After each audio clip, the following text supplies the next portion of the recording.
Tell us a little bit about your role in this picture. His role is John Rudgate, aka Rugged, and he's this sort of hapless wannabe criminal from New Hampshire, and it's kind of it's a movie about the power of denial and this guy's ability to completely overlook the realities of his everyday existence and see himself as this epic super criminal. What was like the lowest point in your career where you thought maybe you couldn't make it and you were maybe going to hang it up, but now you're so successful? Did you ever have a day like that when you're like, forget it, I'm out of here? Yeah, every other day that happens. So I don't know. This being an actor, every job you get, you're lucky to get. I feel like, and it's you're a permanent freelancer for the rest of your life, and you hope to keep working. That's all there is to it.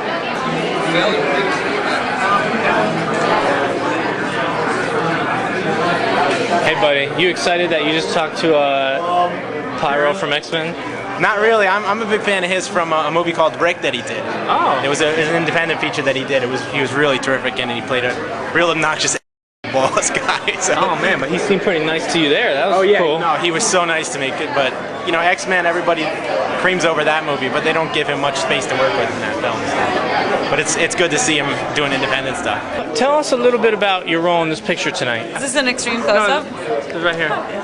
I play Paul Schneider's younger sister, who's a lot smarter than he is.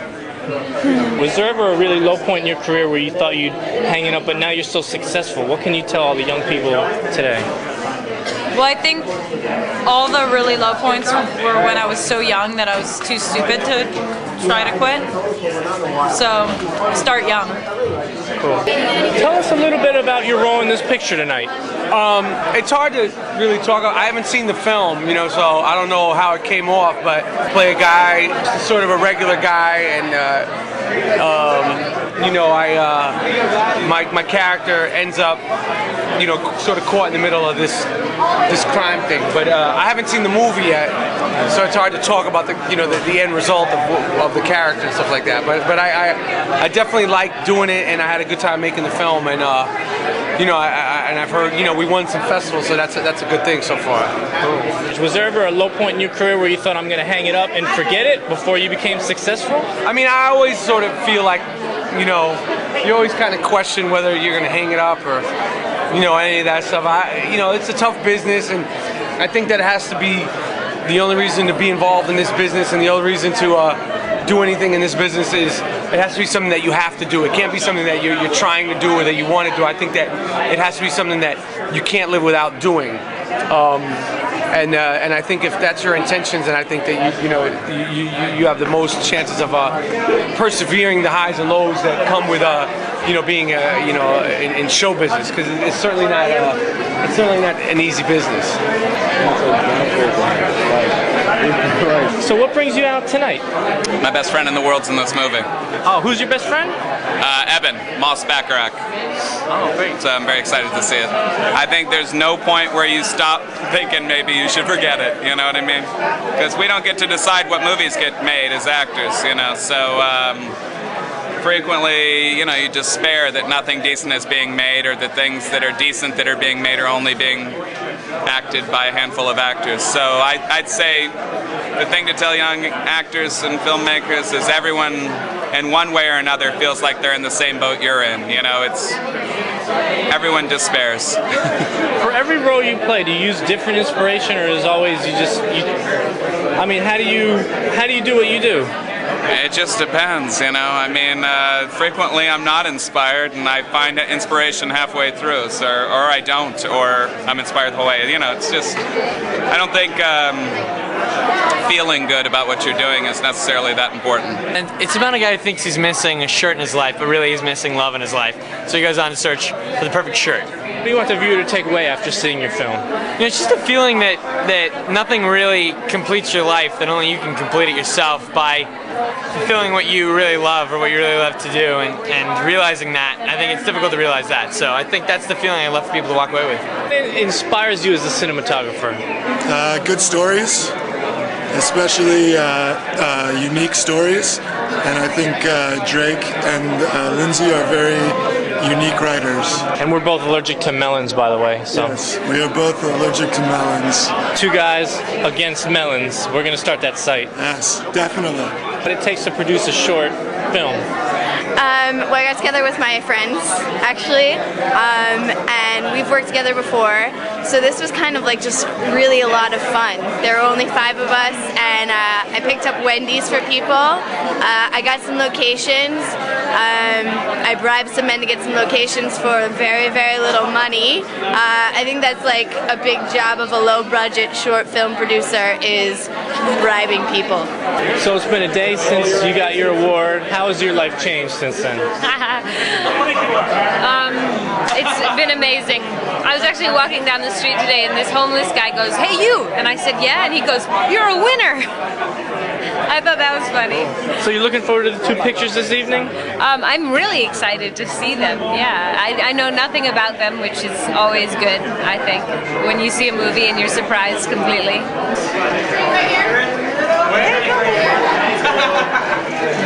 Night 7. Hi is all I can say. It's been a grueling 6 days, and we're finally here at the conclusion, which is very cool. Everything's been going very well. So hopefully end on a bang. And then we got Pasha tonight, my favorite club. Yeah, hopefully I'll still be standing at that point, but I'm definitely not closing it down tonight. I play a real scumbag in the movie and had a great time doing it.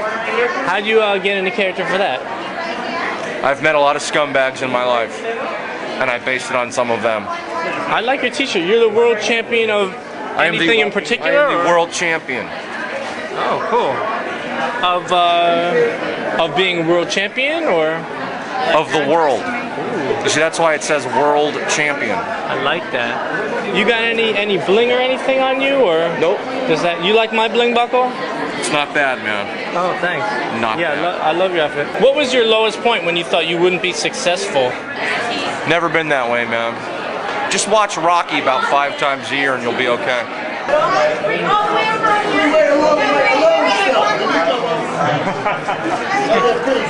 So that's your lady right there? Yeah, that's my wife. Cool. Congrats. Oh, thank you. Yeah, we just got back down from Costa Rica. Oh, great. How did you 2 meet? Oh, we got a surf shop down there. We met. I was giving her a surf lesson last year. In real life. Are you looking forward to 2 pictures this evening? Yes, I am. Have you been to other festivals, or? I've been to about 3 years worth. This is great. I mean, we had pretty much an entire cast out for Live Free or Die tonight. I had the pleasure of hanging out with the filmmakers and producers and some of the cast at South by Southwest, and Dare Trip. This is going to be a really fun night, and we're going to announce our jury awards, and there's going to be around 800 guests tonight. We're all going to go party at Pasha. I couldn't imagine a better way to close out the 11th Annual Film Festival, presented by Acura. Man, it's hot in here with all these celebrities, all these camera people. One more right here. Perfect. Thank you. Singer-songwriter Miss Varen. They think of a concept and they draw it like real kiddish. Like, one is Eyeball Skeleton, so the song's called Eyeball Skeleton. It's so cute. I don't even know them. Like, Eyeball Skeleton. It's all right there. Yeah, that's I'm holding out. How about you, buddy? Writing all these reviews. I've been here 6 of the 7 nights, and it's been an incredible festival. We've seen an incredible number of great movies. Ain't it cool? It's had a great time being here, and I am nevertheless ready for the last night. Prepared every night by going over to Salsa and having a couple of tequilas to get ready. And tonight I had 3. I got to thank Ain't It Cool News for all the great hits and all the great reviews. Thanks. You guys really helped us out, get a lot of people to check it out. Well, thank you so much. You got especially a couple of mentions, Wrist Cutters and Fuck and Behind the Mask were right up our alley, and it's the kind of film we love seeing being made. Creative, energetic, but genre-oriented, and we all thought they were just great. Right. Left to right. This left. You're a great actress, so. We'll see. It's been so long since I did those 3 lines, I don't remember. So, buddy, you looking forward to the 2 pictures? Yes and no. but I'm gonna let it off. What do you think you're gonna get out of this pic? Oh, popcorn, right? Is it good? Good popcorn? I'm wondering, what could you tell to actors who are trying to break into the business get roles? Oh, okay. Thanks so much. I really enjoy your work. You know, I'd love to be in a movie with you. Talk about it with your mother, and we'll talk. Thanks. Thanks, buddy. His people will call your people. Call my people. Thanks a lot. He was in that action movie with Arnold Schwarzenegger. He totally was. It was called Baby Boomer. Baby Boomer. Sweet. Night 7, you know what that means? Know what? Trouble. First and foremost, returning for the 4th year, presenting the Gen Art Film Festival, also the official car of Gen Art, our very dear friends, Acura. Give it up for Acura. Nice! Just out of curiosity, how many of you have gone out and bought Acuras this week? Nice! Fantastic. You guys that's love, and we all appreciate that. I didn't make this all happen. I had a huge team of people. Please take a moment to look in your program book and look at our staff. The majority of them who are not paid or underpaid. Lots of interns and volunteers. We have over 100 volunteers working. Can we have a shout out to our volunteers? Thank you. Thank you for being here. I'd like to say the best thing about making a short in your apartment is that it will smell like McDonald's for 3 weeks.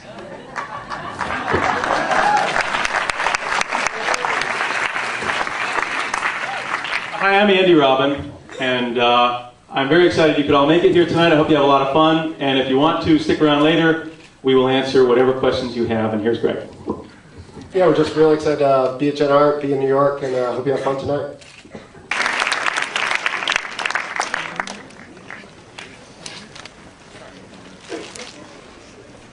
That was the funniest short I've seen at the festival. It was called The Shirt. It was about a man obsessed with finding the perfect shirt and the disappointment in finding one that does not change his life, and it was just great. It was acted by this guy with these kind of wide eyes who was just, you know, disappointed. Nice tattoo. Well, I had to take it. Why'd you get it?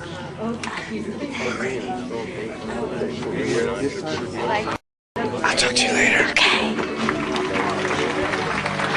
What did you think of the picture? It was like being somewhere else and really being in the same place. It was something very different. The movement was great. Loved it. What do you think of the short? I thought the short was what we're all looking for. Just that shirt. It was a good time. It was great. I enjoyed it. What do you think of the short? The short was funny. It was cute. It was entertaining. Funny, entertaining. Thanks. What do you think of the short? The short was very original.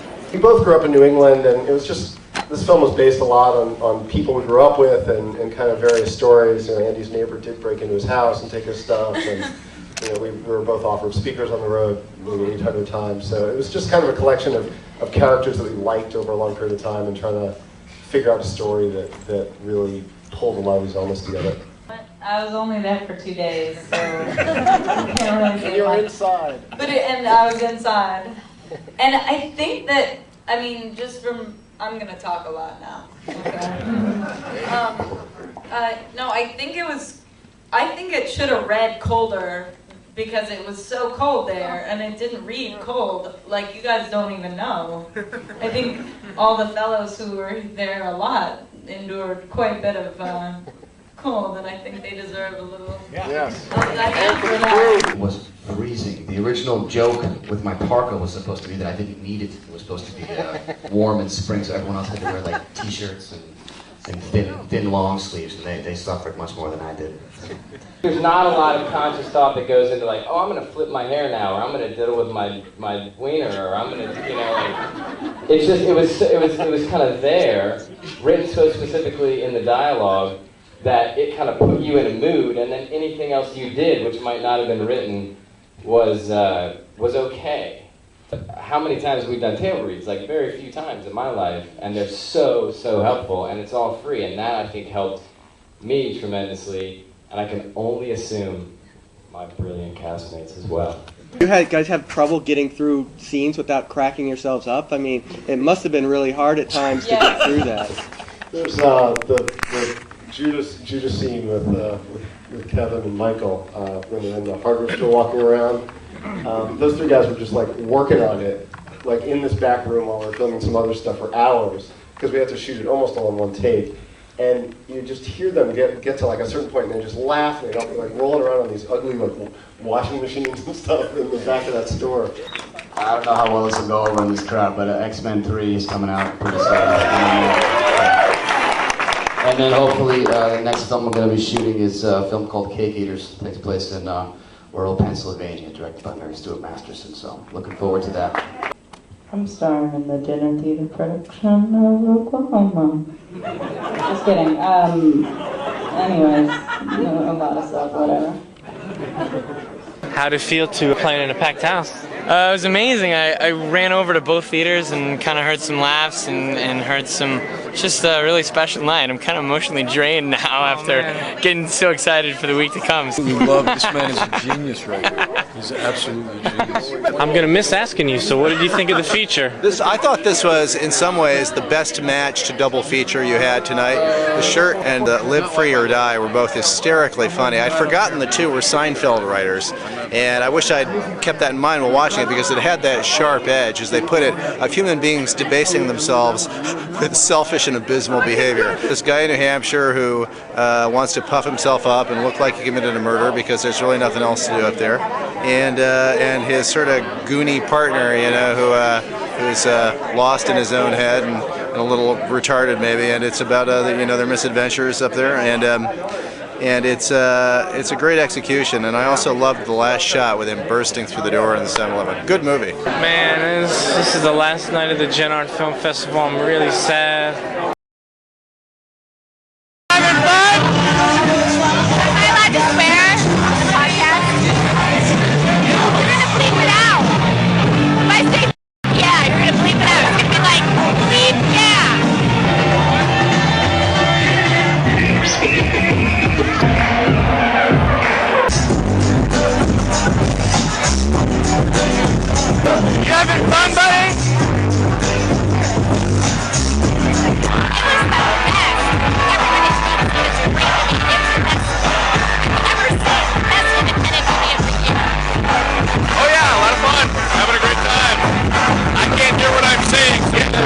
You'll have to replay this for me later so I can hear what I said.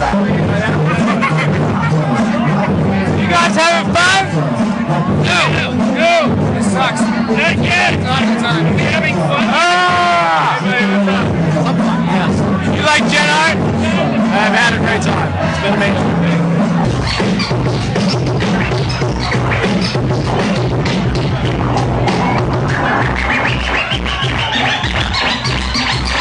Filmmakers having fun tonight? Oh yeah, absolutely.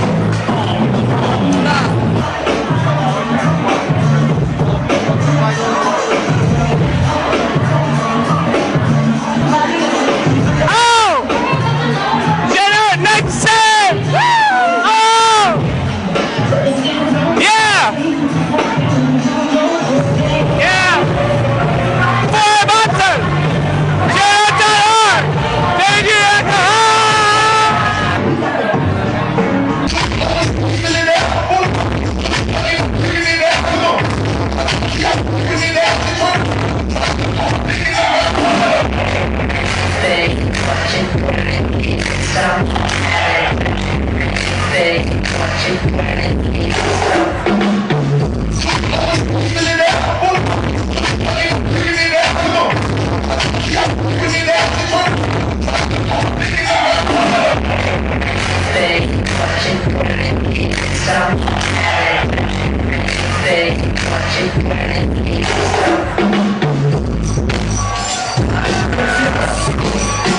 My name is DavidJr.com.